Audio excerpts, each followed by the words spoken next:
When it comes to leaving a job, do you favour a dignified exit or will you not leave quietly?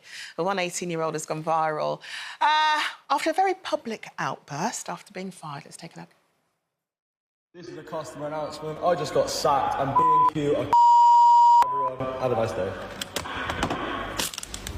This is a customer announcement. I just got sacked and B&Q are everyone. Have a nice day. I was that close.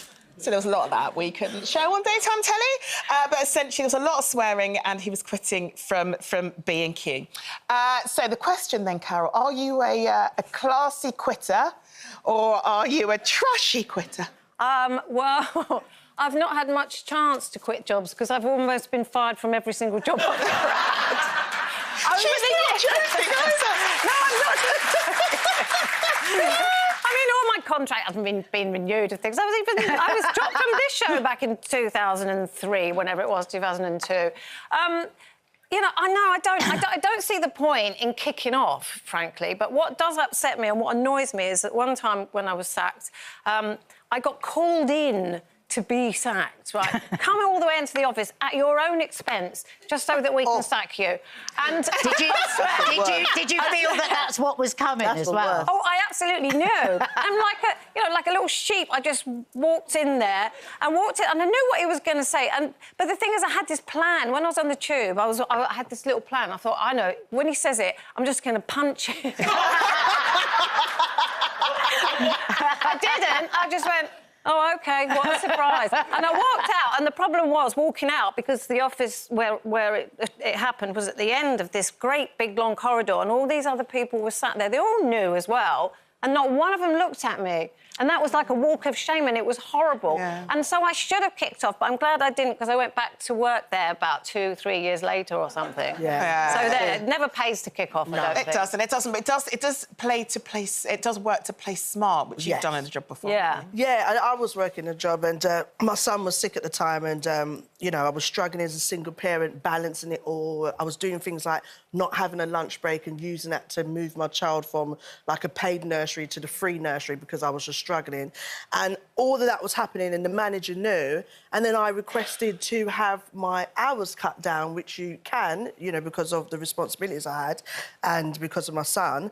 And at that time, they just switched. They were so supportive before, but then when I wanted the hours cut down, they were like, no. So I went to the union.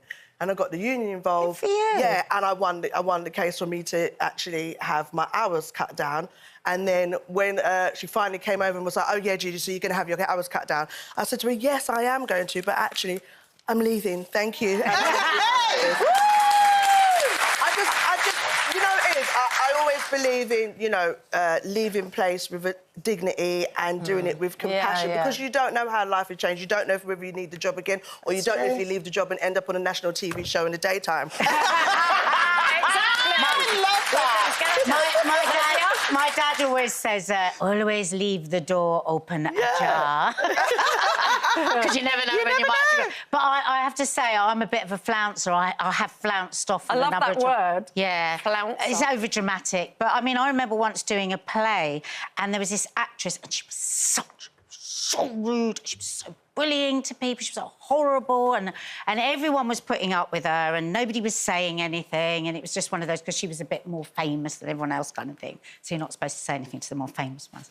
So anyway, so we were in rehearsals one day and she just said something so rude to somebody else in the class and I jumped up and for some reason I took my jumper off. And I was like, right, that's it. I was so angry, my jumper and I stormed down the corridor and I'm trying to get my jumper off and the director's running after me. It was lovely, the director was lovely. I go into my dressing room, I'm just like, that's it, I can't do it anymore, I can't do it. I'm packing everything into my bag. Stormed off out, went down the alleyway, and this really lovely girl, young dresser, it was early, it was like 10:30. She says, oh, you all right now? So what are you doing? She goes, I'm going to the pub. And she said, go to the pub, but we've got the big dress rehearsal to do. I said, I can't, you know, so-and-so, I'm not going to say the name. It's just, she pushed me too far. She said, don't let her do that. Power. Turn round, go back, because then she's won. Anyway, so I went back. It was so funny. As I opened up my bag, I put the TV remote control in there. It was the potted palm, the towel. You know when you're raging, like when you leave a boyfriend and you just put everything in your bag? Not the whole telly. Brilliant, brilliant. I love